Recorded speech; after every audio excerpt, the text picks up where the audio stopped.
Renouveler Ursula von der Leyen à la tête de la Commission européenne, c'est renouveler un renoncement en matière climatique. Je rappelle qu'une loi climat a été prise et que ces mesures n'ont même pas été toutes appliquées, se perdant dans des arrangements avec la droite, voire l'extrême droite, à la fin du mandat dernier.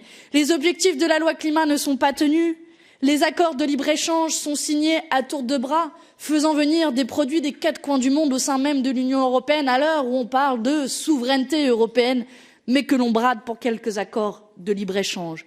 Le bilan d'Ursula von der Leyen, c'est aussi le tout austérité, le tout marché. Ce sont des règles budgétaires et le retour des fameux 3%, de la règle des 3% de déficit, avec tous les sacrifices que ça comporte pour nos services publics, pour notre protection sociale, sans jamais se poser la question d'aller chercher l'argent là où il est. Comment se fait-il que dans notre continent, on compte plusieurs dizaines de millions de personnes qui se trouvent en dessous du seuil de pauvreté et que dans le même temps, on compte un nombre record de milliardaires et de millionnaires? L'Union européenne doit enfin taxer les super profits et taxer les méga fortunes de nos amis les milliardaires. Ce sera une des priorités fortes qui sera portée par notre groupe au Parlement européen.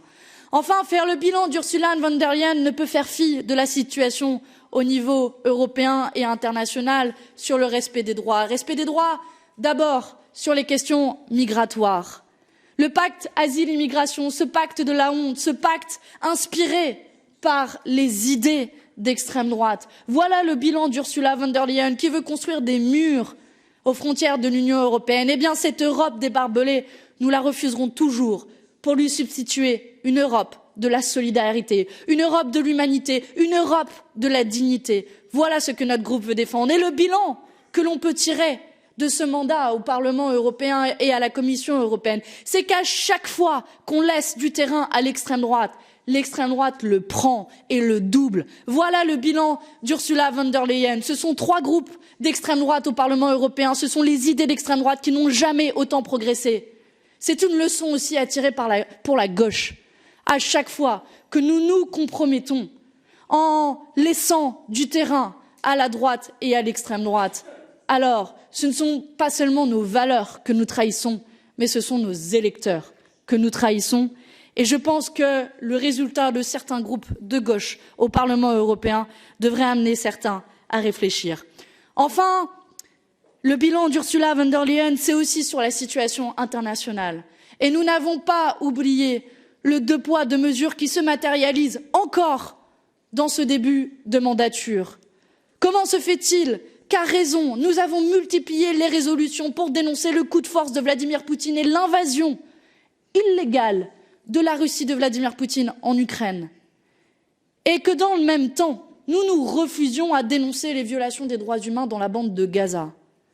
Ce soutien inconditionnel qu'a affiché Ursula von der Leyen en se rendant aux côtés de Roberta Metsola en Israël après le 7 octobre reste comme une marque rouge au fronton du droit international affiché à juste titre par nos institutions européennes.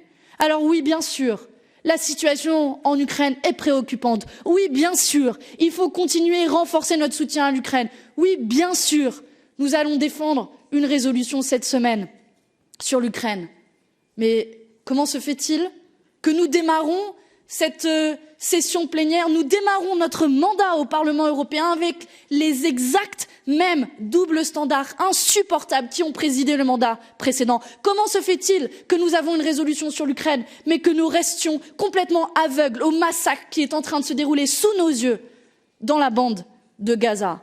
C'est ce 2 poids 2 mesures que nous allons continuer à dénoncer partout, tout le temps, sans transiger, parce qu'une vie en Ukraine vaut une vie dans la bande de Gaza, parce qu'une vie d'une religion vaut une vie d'une autre religion, et que notre humanité et notre dignité n'est pas et ne sera jamais à géométrie variable.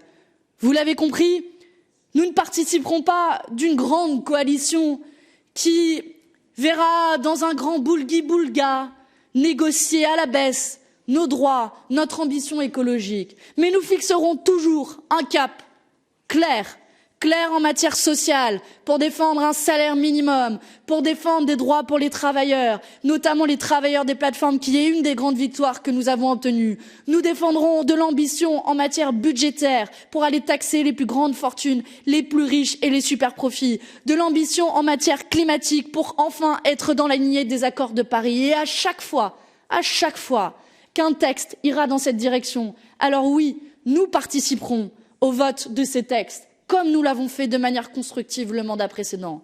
Mais nous ne participerons pas à une coalition qui vendront nos valeurs, nos objectifs et nos électeurs sur l'autel de quelques postes.